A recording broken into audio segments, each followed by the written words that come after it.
Could we have the money now? The answer is no.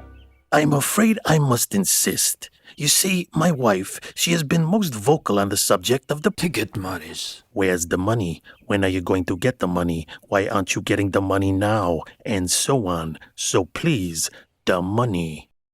A key issue for public transport is how it is funded, both the amount of funding and the way it's provided. If the funding is solid, you can usually expect reliable service, happy passengers, and ongoing development. But when the funding is poor, all sorts of problems tend to show up. Unreliable service, decline, a bad reputation, and sometimes even shutdowns. So in this video we are going to discuss two main ways to fund public transport and how each one affects how well it works. And by the way, it's a perfect time to thank everyone who supports my channel on Patreon. But before we dive in, let's talk about what exactly we need money for. Imagine you are the mayor of a fairly big city with a network of bus routes and a few tram lines. So here is what you need to pay for. First of all, you have to buy and maintain your vehicles.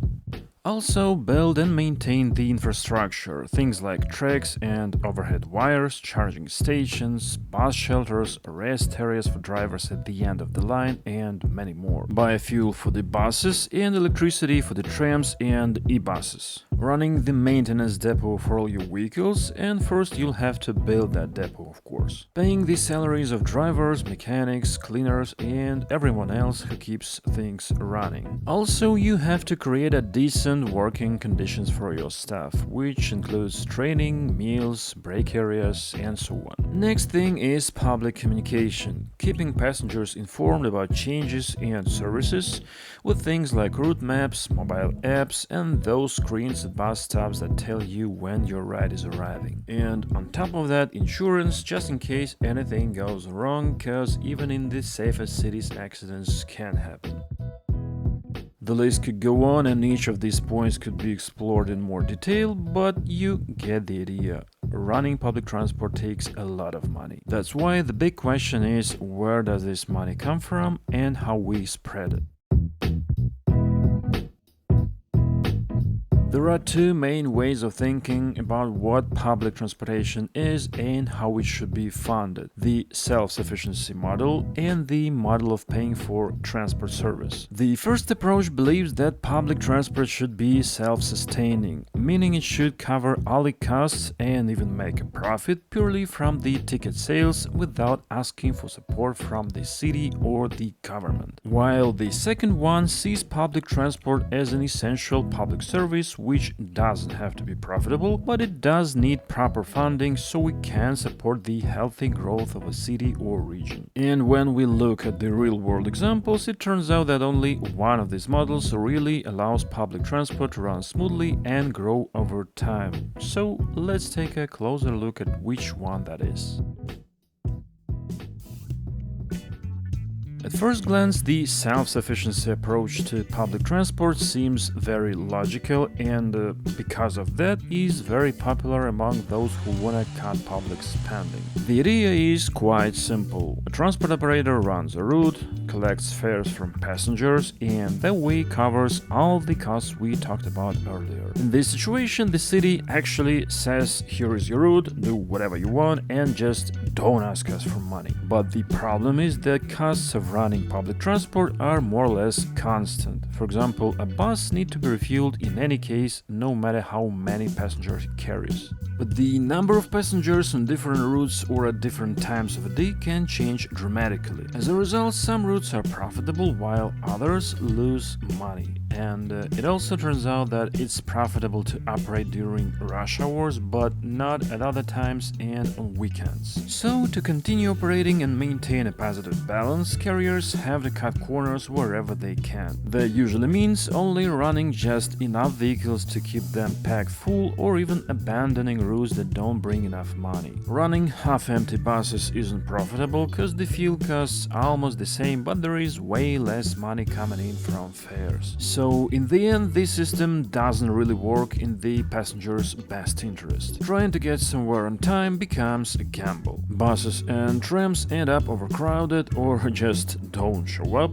Everything becomes uncomfortable, dirty, unreliable, and unpredictable. That kind of service, of course, doesn't attract many people. Anyone who has the option usually ends up switching to a private car, which makes traffic even worse and also marginalizes public transport and makes it lose even more money. Local politicians, meanwhile, love to promote the idea of self-sufficiency and treat any kind of public funding as a sign of failure or poor management. So in the end, when public transport is run this way, it's always just barely surviving and is not appealing to passengers. And there is no way to plan any improvements because there is simply no money for them. And on top of that, a huge problem is that the city basically has no real power over the transport companies because they don't pay them money. Officials can complain and demand better service all day long, but the operators just aren't interested because basically they are trying to survive in a system where cutting costs is the only way to keep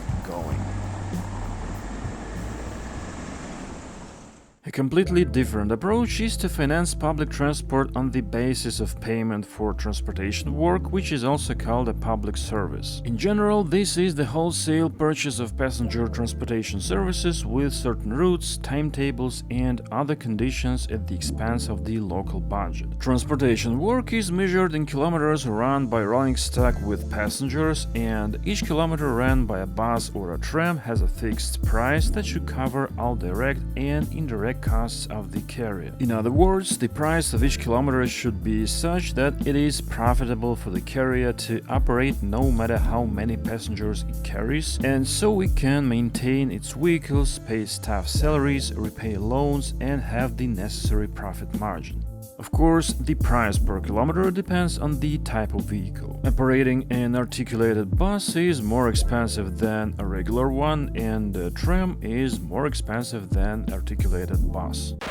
Here it is important to clarify that the said above doesn't mean that a tram is less efficient than a bus. I'm talking about the cost per kilometer of each unit in general, including the cost of infrastructure maintenance. However, if we take into account that a tram is much more capable than a bus and then recalculate per passenger, the numbers will be in its favor. And also, looking at the picture on the scale of the entire route, we will need much more buses than trams to carry the same amount of passengers, which will result in higher overall costs even though 1 kilometer of one bus operation is cheaper.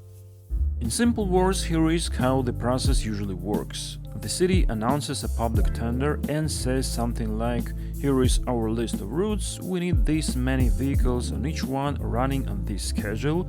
Vehicles should meet these requirements, low floor access, air conditioning, etc. and we are ready to pay this much per kilometer." Then different transportation companies compete with each other and wins the one who offers the needed quality at the lowest price. The key difference here is that operators don't get money from each passenger separately, but instead receive payment from the city based on the number of kilometers they actually run according to the contract. In this setup, fair revenue goes back into the city's budget and it partially compensates the cost of transportation. Of course, this approach needs efficient ticketing system and proper financial management. And by the way, some smaller towns have even made public transport free because the money they were collecting from tickets only covered the cost of running the ticketing system itself, which made very little sense.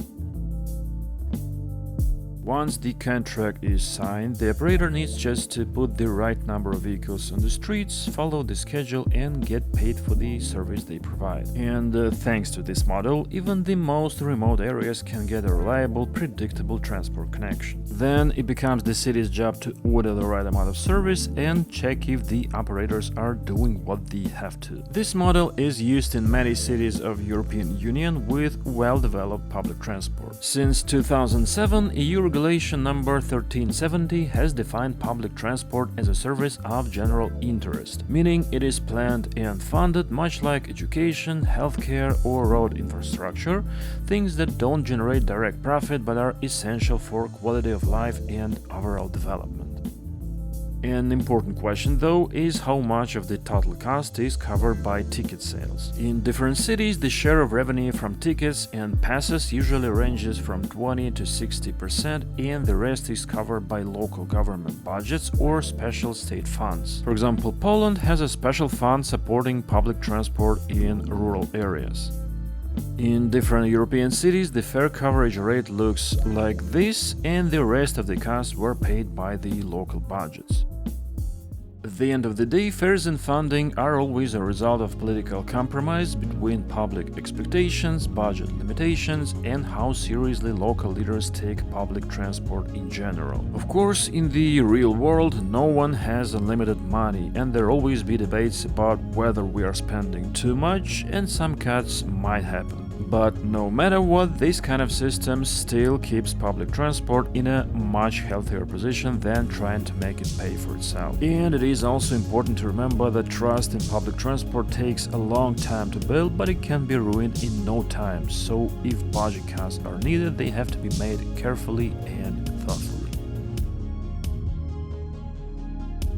So, in short, if you want to have a really effective public transport system, don't try to make it self-sufficient. All around the globe, it often means the same thing: overcrowded, neglected buses and drivers who are rude to passengers and competing with each other for every penny. Or another scenario, ticket prices get so high that no one uses public transport at all. And neither of these options is going to make a city convenient, accessible, or people-friendly.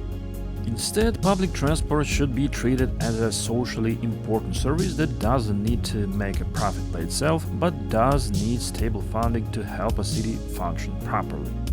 And why cities need public transport we've already covered in this video.